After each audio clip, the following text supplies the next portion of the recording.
ಚುನಾವಣೆ ಸಂದರ್ಭದಲ್ಲಿ ಇತಿಹಾಸದಲ್ಲಿ ಯಾವ ಪ್ರಧಾನಮಂತ್ರಿಯೂ ಕೂಡ ಚುನಾವಣೆಗೋಸ್ಕರ ಈ ಒಂದು ನ್ಯಾಷನಲ್ ಮೀಡಿಯಾ ಬಳಸ್ಕೊಂಡಿರಲಿಲ್ಲ. ತಮಗೆಲ್ಲ ಗೊತ್ತಿದೆ, ಚುನಾವಣೆಗಿಂತ 2 ದಿವಸ ಮೊದಲು ಸುಮಾರು 8:30 ರಾತ್ರಿ ಬಂದು ನ್ಯಾಷನಲ್ ಮೀಡಿಯಾದಲ್ಲಿ ಬಂದು ಬೇರೆ ಬೇರೆ ವಿಷಯಗಳ ಬಗ್ಗೆ ಮಾತಾಡೋದು. ಕಳೆದ 12 ವರ್ಷದಲ್ಲಿ ತಾವು ನೋಡಿದ್ರೆ ದೇಶದ ಪ್ರಧಾನಮಂತ್ರಿ ಅವರು ಒಂದೂ ಪ್ರೆಸ್ ಕಾನ್ಫರೆನ್ಸ್ ಮಾಡಿಲ್ಲ. ಆದರೆ ಚುನಾವಣೆ ಯಾವಾಗ ಬರ್ತದೆ ಆವಾಗ ನ್ಯಾಷನಲ್ ಮೀಡಿಯಾದಲ್ಲಿ ಬರೋದು, ಅದರ ದುರ್ಬಳಕೆ ಮಾಡ್ತಕ್ಕಂಥ ಕೆಲಸ ಮಾಡ್ತಾ ಇದ್ದಾರೆ. ಚುನಾವಣೆ ಇರ್ತಕ್ಕಂಥ ಸಂದರ್ಭದಲ್ಲಿ ದೊಡ್ಡ ದೊಡ್ಡ ಮಾತಿನಲ್ಲಿ ಭಾಷಣ ಮಾಡಿ ನಮ್ಮ ಹತ್ರ ಎಲ್ಲ ಇದೆ, ಸಿಲಿಂಡರ್ಸ್ ಇದೆ, ಗ್ಯಾಸ್ ಇದೆ, ಪೆಟ್ರೋಲ್ ಎಲ್ಲ ಇದೆ ಅಂತ ಅವ್ರು ಹೇಳಿದ್ರು. ಇರಾನ್ ವಾರ್ ಇದನ್ನು ಕೂಡ ನಮ್ಮ ಹತ್ರ ಇದೆ ಅಂತ ಅವ್ರು ಹೇಳಿದ್ರು. ಚುನಾವಣೆ ಆದ ನಂತರ ಈಗ ನೀವು ಬಂಗಾರ ಖರೀದಿ ಮಾಡಬೇಡ್ರಿ, ಪೆಟ್ರೋಲ್ ಜಾಸ್ತಿ ಬಳಸ್ಕೊಳ್ಬೇಡ್ರಿ ಅಂತ ಅವ್ರು ಹೇಳ್ತಾರೆ. ದಿನನಿತ್ಯ ಕನಿಷ್ಠ ಲಕ್ಷಾಂತರ ಮದುವೆಗಳು ಹಳ್ಳಿಯಲ್ಲಿ ಆಗ್ತವೆ. ಬಂಗಾರ ಇಲ್ಲ ಅಂದರೆ, ಏನಾದರೂ ಬಂಗಾರ ತಗೊಳ್ಳೋದು ಮಾಡಿಲ್ಲ ಅಂದರೆ ಸಾಧ್ಯನ? ನಮ್ಮ ದೇಶದ ಒಂದು ಪರಂಪರೆ ಏನಿದೆ, ಒಂದು ಪದ್ಧತಿ ಏನಿದೆ, ಅದಕ್ಕೆ ಬಡವರು ಏನು ಮಾಡಬೇಕು? ಒಂದು ತಾಳಿ ಕೊಡ್ತಾರೆ, ಏನಾದರೂ ಒಂದು ತಗೊಳ್ಳೋದು ಮಾಡ್ತಾರೆ. ಅದು ಮಾಡಬಾರ್ದು ಅಂತ ಹೇಳಿದ್ರೆ ಎಲ್ಲರೂ ವರ್ಕ್ ಫ್ರಮ್ ಹೋಮ್ ಅಂತ ಹೇಳ್ತಾ ಇದ್ದಾರೆ. ಕೋವಿಡ್ ಇರ್ತಕ್ಕಂಥ ಒಂದು ಎಮರ್ಜೆನ್ಸಿ ಒಂದು ಪರಿಸ್ಥಿತಿ ಏನಿದೆ ಬರಬಹುದು ಅಂತ ಅವರು ಹೇಳ್ತಕ್ಕಂಥ ಒಂದು ಮಾತು ಅಂದರೆ ನಮ್ಮ ದೇಶದ ಇದು ಸರಿಯಲ್ಲ. ನಮ್ಮ ದೇಶದ ಪ್ರಧಾನಮಂತ್ರಿ ಆಗಿ ಜನರಲ್ಲಿ ಒಂದು ಭಯ ಹುಟ್ಟಿಸ್ತಾ ಇದ್ದಾರೆ. ಏನಾಗಬಹುದು ಮುಂದೆ ಬರ್ತಕ್ಕಂಥ ಒಂದು ವರ್ಷದಲ್ಲಿ ಮತ್ತೆ ಕೋವಿಡ್ ಇರ್ತಕ್ಕಂಥ ಒಂದು ಪರಿಸ್ಥಿತಿ ಆಗ್ಬೋದು ಅಂತ ಒಂದು ಭಯ ಹುಟ್ಟಿಸ್ತಕ್ಕಂಥ ಒಂದು ಕೆಲಸ ಮಾಡಿದ್ದಾರೆ. ಅದು ನಮ್ಮ ಮಾನ್ಯ ಮುಖ್ಯಮಂತ್ರಿಯವರು, ಉಪಮುಖ್ಯಮಂತ್ರಿಯವರು, ನಾವು ಎಲ್ಲರೂ ಕೂಡ ಅದನ್ನು ಕಾಣಿಸ್ತೀವಿ. ಸರ್, ಈಗ ವರ್ಷದವರೆಗೆ ಹಾಗಾದ್ರೆ ಮದುವೆನೇ ಬೇಡ, ಮುಂದೂಡಿ ಅಂತ ಇದರರ್ಥ ಇವಾಗ ದೇಶದಲ್ಲಿರ್ತಕ್ಕಂಥ ಸುಮಾರು 140 ಕೋಟಿ ಜನಸಂಖ್ಯೆ ಏನಿದೆ, ದಿನನಿತ್ಯ ತಾವು ನೋಡಿದ್ರೆ ಲಕ್ಷಾಂತರ ಮದುವೆಗಳಾಗ್ತವೆ. ಹಳ್ಳಿಯಲ್ಲಿ ಇರ್ತಕ್ಕಂಥ ಲಕ್ಷಾಂತರ ಮದುವೆ ಆಗ್ತವೆ. ನೀವು ಬಂಗಾರ ಖರೀದಿ ಮಾಡಬೇಡ್ರಿ, ಬಂಗಾರ ಇಲ್ಲ ಅಂದ್ರೆ ಮದುವೆ ಆಗಬಹುದಾ? ನಾವು ತಿಳ್ಕೊಳ್ಬೇಕಾಗ್ತದೆ. ವರ್ಕ್ ಫ್ರಮ್ ಹೋಮ್ ಮಾಡ್ಬೇಕಂತ ಹೇಳ್ತಾರೆ, ಪೆಟ್ರೋಲ್ ಕಡಿಮೆ ಮಾಡ್ಬೇಕಂತ ಹೇಳ್ತಾರೆ.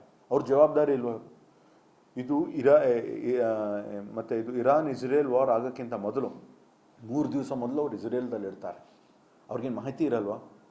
ಫೋಟೋ ಆಪ್ ತೊಗೊಳಕ್ಕೆ, ಎಲ್ಲ ಕ್ಯಾಮ್ರಾ ಹೊಡೆಯೋಕ್ಕೆ ಅವರೆಲ್ಲ ರೆಡಿ ಇರ್ತಾರೆ, ಸಜ್ಜಿರ್ತಾರೆ. ಆದರೆ ದೇಶದಲ್ಲಿರ್ತಕ್ಕಂಥ ಜನರಿಗೆ ಅನುಕೂಲ ಆಗ್ತಕ್ಕಂಥ ಪರಿಸ್ಥಿತಿ, ಗ್ಯಾಸ್ ಸಿಲಿಂಡರ್ ಆಗಿರ್ಬೋದು, ಪೆಟ್ರೋಲ್ ಆಗಿರ್ಬೋದು, ಸ್ಟಾಕ್ ಮಾಡ್ತಕ್ಕಂಥ ಅವ್ರ ಜವಾಬ್ದಾರಿ ಇಲ್ವಾ?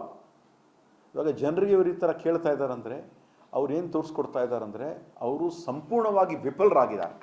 ಅವ್ರ ಸರ್ಕಾರ 12 ವರ್ಷದಲ್ಲಿ ಏನು ಕೆಲಸ ಮಾಡಿದೆ ಅಂದರೆ ವಿಫಲರಾಗಿದ್ದಾರೆ. ಇವತ್ತು ಎಲ್ಲ ಕಡೆ ಪ್ರೈಸ್ ರೈಸ್ ಇದೆ, ಎಲ್ಲ ಕಡೆ ಇರ್ತಕ್ಕಂಥ ಒಂದು ಇನ್ಫ್ಲೇಷನ್ ಇದೆ, ಎಲ್ಲ ದುಬಾರಿ ಆಗಿಬಿಟ್ಟಿದೆ. ಏನು ಜನರಿಗೆ ಬೇಕತಕ್ಕಂಥ ಏನೇನು ಅವಶ್ಯಕತೆ ಇರ್ತಕ್ಕಂಥ ಎಲ್ಲ ದುಬಾರಿ ಆಗಿದೆ. ಅವರ ಸರ್ಕಾರ ಕಂಪ್ಲೀಟ್ ಫೇಲ್ಯೂರ್ ಆಗಿದೆ. ಅದೆಲ್ಲ ಮುಚ್ಕೊಳ್ಳೋಕ್ಕೆ ಈ ಥರ ಒಂದು ಸ್ಟೇಟ್ಮೆಂಟ್ ನೀಡ್ತಾರೆ. ಎಕನಾಮಿಕ್ ಕ್ರೈಸಿಸ್ ಡೆಫಿನೆಟ್ಲಿ ಶುರುವಾಗಿದೆ ಅಂತ ಇವಾಗೆಲ್ಲ ಜನರಿಗೆ, ಎಲ್ಲರಿಗೂ, ಸಾರ್ವಜನಿಕರಿಗೆ ಎಲ್ಲರೂ ಕೂಡ ಗೊತ್ತಾಗ್ತದೆ ಇದು ಮುಂದೆ ಬರ್ತಕ್ಕಂಥ ದಿನಗಳಲ್ಲಿ. ಕೋವಿಡ್ ಇಂದ ಈಗಷ್ಟೇ ಜನ ಸ್ಟೇಟ್ಮೆಂಟ್ ಇಂದ ಮತ್ತೆ ಜನರ ಪರಿಸ್ಥಿತಿ ಏನಾಗ್ತದೆ? ಇವಾಗ ಒಂದು ಭಯ ಇರ್ತಕ್ಕಂಥ ಒಂದು ವಾತಾವರಣ ಇದೆ. ಜನ ನಮ್ಗೆ ಫೋನ್ ಮಾಡ್ತಾ ಇದ್ದಾರೆ. ದೇಶದ ಪ್ರಧಾನಮಂತ್ರಿ, ಬೇರೆ ಯಾರಾದರೂ ಹೇಳಿದ್ರೆ ಅದು ಬೇರೆ ಮಾತು.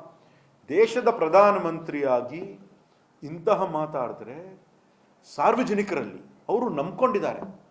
ಕಳೆದ 12 ವರ್ಷದಿಂದ ಸತತವಾಗಿ ಅವರೇ ದೇಶದ ಪ್ರಧಾನಮಂತ್ರಿ ಆಗಿದ್ದಾರೆ ಅಂದರೆ ಜನ ಅವರನ್ನು ನಂಬ್ಕೊಂಡಿದ್ದಾರೆ.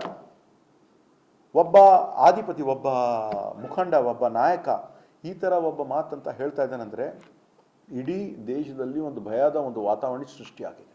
ಆರ್ಥಿಕ ಪರಿಸ್ಥಿತಿ ಮುಂದೆ ಕುಸಿತೋಗ್ತದಂತ ಒಂದು ರೀತಿಯಿಂದ ಇದೆ. BJP ಕಳೆದ 12 ವರ್ಷದಲ್ಲಿ ನಾವು ನೋಡ್ತಾ ಇದ್ದೀವಿ, ಸಂಪೂರ್ಣವಾಗಿ ವಿಫಲರಾಗಿದ್ದಾರೆ. ಆವಾಗ ಪೆಟ್ರೋಲ್ 70 ರೂಪಾಯಿ ಇತ್ತು, ಇವಾಗ 110, 120 ರೂಪಾಯಿ ಆಗಿದೆ. ಗ್ಯಾಸ್ ಸಿಲಿಂಡರ್ 400 ರೂಪಾಯಿ ಇತ್ತು. 400 ರೂಪಾಯಿ ಇರ್ತಕ್ಕಂಥ ಒಂದು ಸಂದರ್ಭದಲ್ಲಿ ಡಾಕ್ಟರ್ ಮನಮೋಹನ್ ಸಿಂಗ್ ಅವರು 200 ರೂಪಾಯಿ ಸಬ್ಸಿಡಿ ನೀಡ್ತಾಯಿದ್ರು. ಇವಾಗ ಸುಮಾರು 1,000ಕ್ಕಿಂತ ಹೆಚ್ಚಾಗಿದೆ. ಯಾವುದೂ ಒಂದು ಸಬ್ಸಿಡಿ ಇಲ್ಲ. ಎಲ್ಲ ಬೆಲೆ ಏರಿಕೆ ಎಲ್ಲ ತಾವು ನೋಡ್ತಾ ಇದ್ದೀರಂದ್ರೆ ಎಲ್ಲ ದುಬಾರಿ ಆಗಿದೆ. ಸರ್, ಈಗ ಪೆಟ್ರೋಲ್ ಕಡಿಮೆ ಬಳಸಿ ಅಂತ ಇದಾರಲ್ಲ, ಸಾರ್ವಜನಿಕ ಸೇವೆ ಸಾರಿಗೆನಲ್ಲಿ ಓಡಾಡಿ ಅಂತಿದ್ದಾರೆ. ಈಗ ಜನಪ್ರತಿನಿಧಿಗಳ ಮಕ್ಕಳು ಕೂಡ ಅದೇ ರೀತಿಯಾಗಿ ಓಡಾಡ್ತಾರ ಅಂತ ಸರ್, ನಿಮ್ಮನ್ನು ಸೇರಿ? ಅದೇ ನಾವು ಅವ್ರಿಗೆ ಕೇಳಬೇಕಾಗ್ತದೆ. ಇವಾಗ ದೇಶದ ಪ್ರಧಾನಮಂತ್ರಿ ಈ ಥರ ಒಂದು ಮಾತು ಹೇಳ್ತಾ ಇದ್ದಾರಂದ್ರೆ ನಮಗೆ ಒಂದು ಆಶ್ಚರ್ಯ ಆಗ್ತಾ ಇದೆ. ಬಿಜೆಪಿ ನಾಯಕರ ಮಕ್ಕಳು ಕೂಡ ಬಸ್ಸಲ್ಲಿ ಓಡಾಡಿಸ್ತಾರ ಅಂತ. ಹೌದು, ಮತ್ತು ಅವರಲ್ಲಿರ್ತಕ್ಕಂಥ ಇವಾಗ ಇಡೀ ದೇಶದಲ್ಲಿ ಅತಿ ಹೆಚ್ಚಿನ ಲೋಕಸಭಾ ಸದಸ್ಯರು ಅವ್ರ ಹತ್ರನೇ ಇದ್ದಾರೆ. ಇಷ್ಟೊಂದು ರಾಜ್ಯದಲ್ಲಿ ಅವ್ರು ಆಳ್ತಾ ಇದ್ದಾರೆ, ಶಾಸಕರು ಅವ್ರ ಹತ್ರ ಇದ್ದಾರೆ. ಅವರೇ ಒಂದು ಉದಾಹರಣೆ ಮಾಡಿ ಎಲ್ಲರಿಗೆ ಬಸ್ಸಲ್ಲಿ ಹೋಗ್ತಕ್ಕಂಥ ಒಂದು ಉದಾಹರಣೆ ತೋರಿಸ್ಕೊಡ್ಬೇಕು. ಸರ್, ಇದನ್ನೇ ಬಿಜೆಪಿ ಅವರು ವಿನೂತವಾಗಿ ಹೇಳ್ತಿದ್ದಾರೆ ಸರ್. ಹಿಂದೆ ಚಿದಂಬರಂ ಅವರು ಹಣಕಾಸು ಸಚಿವರಾಗಿದ್ದಾಗ ಇದೇ ಮಾತನ್ನು ಹೇಳಿದ್ರು, ಇಂದಿರಾ ಗಾಂಧಿ ಅವರು ಇದೇ ಮಾತನ್ನು ಹೇಳಿದ್ರು. ಈಗ ಪ್ರಧಾನಿ ಮೋದಿ ಹೇಳ್ತಿದ್ದಾರೆ, ಇದು ದೇಶದ ಜನತೆ ಒಳಿತಿಗೆ ಹೇಳ್ತಿರುವಂತ ಮಾತು ಅಂತ. ದೇಶದ ಪ್ರಧಾನಮಂತ್ರಿ ಆಗಿ ಅವರಿಗೆ ಜನರಿಗೆ ಒಂದು ಸ್ಫೂರ್ತಿ ಕೊಡಬೇಕು, ಒಂದು ಧೈರ್ಯ ನೀಡಬೇಕಂತ ಕೆಲಸ ಮಾಡಬೇಕು. ಆದರೆ ಇಡೀ ದೇಶದಲ್ಲಿ ಒಂದು ಭಯದ ಒಂದು ವಾತಾವರಣವನ್ನು ನಿರ್ಮಾಣ ಆಗ್ತಾ ಇದೆ ಅವರ ಒಂದು ಸ್ಟೇಟ್ಮೆಂಟಿಂದ. ಬಿಜೆಪಿ ನಾಯಕರನ್ನ ಜೆಡಿಎಸ್ ನಾಯಕರು ಕೂಡ ಸಮರ್ಥನೆ ಮಾಡ್ಕೊಳ್ತಾ ಇದ್ದಾರೆ. ಪ್ರಧಾನಿ ಅವರು ಹೇಳಿರೋದು ಆಭರಣ ಚಿನ್ನದ ಬಗ್ಗೆ ಅಲ್ಲ, ಗೋಲ್ಡ್ ಯಾರು ಪರ್ಚೇಸ್ ಮಾಡಿ ಬಲ್ಕಲ್ಲಿ ಅದನ್ನ ಸ್ಟೋರೇಜ್ ಮಾಡ್ತಾರಲ್ಲ ಅಂತವ್ರಿಗೆ ಹೇಳ್ತಾ ಇದ್ದಾರೆ. ಈಗ ಬಿ ಜೆ ಪಿಯವರು ಮತ್ತು ಜೆ ಡಿ ಎಸ್ ಅವರು ಒಂದು ನಾಣ್ಯದ ಎರಡು ಮುಖಗಳು, ಎರಡೂ ಒಂದೇ ಕಡೆ. ಜೆ ಡಿ ಎಸ್ ಅವರು ಯಾವಾಗ ಏನು ಮಾಡ್ತಾರೋ ನಿಮಗೆ ಎಲ್ಲ ಗೊತ್ತೇ ಇದೆ, ಕಣ್ಣಾರೆ ತಾವು ನೋಡ್ತಾ ಇದ್ದೀರಿ. ಅವರು ಹೇಳ್ತಕ್ಕಂಥ ಅವ್ರದ್ದು ಇವತ್ತು ಸನ್ಮಾನ್ಯ ಕುಮಾರಸ್ವಾಮಿ ಅವರು ಕೂಡ ನರೇಂದ್ರ ಮೋದಿ ಅವರ ಒಂದು ಕ್ಯಾಬಿನೆಟ್ಟಲ್ಲಿ ಮಂತ್ರಿಯಾಗಿ 2 ವರ್ಷದಿಂದ ಕಾರ್ಯನಿರ್ವಹಿಸ್ತಾ ಇದ್ದಾರೆ. ಅವ್ರು ಹೇಳಿದ್ದೆ ಇವರು ಹೇಳ್ತಾರೆ, ಅದರಲ್ಲಿ ಎರಡು ಮಾತಿಲ್ವೇ ಇಲ್ಲ. ಅದರಲ್ಲಿ ಏನು ಆಶ್ಚರ್ಯ ಪಡೋದೇನಿಲ್ಲ. ಸರ್, ಏನಾದರೂ ಈ ರೀತಿಯಾಗಿ 1 ವರ್ಷದಲ್ಲಿ ಆರ್ಥಿಕ ಪರಿಸ್ಥಿತಿ ಆಗ್ತಕ್ಕಂಥ ಒಂದು ಪರಿಸ್ಥಿತಿ ಇದೆ. ಜನಸಾಮಾನ್ಯರ ಕಥೆ ಏನು ಅಂತ ಅದಲ್ಲ, ಈಗ ಈಗ ಈಗ ನಮ್ಮ ಪರಿಸ್ಥಿತಿ ನಾವು ನೋಡ್ತಾ ಇದ್ದೀವಿ ಅಲ್ಲ.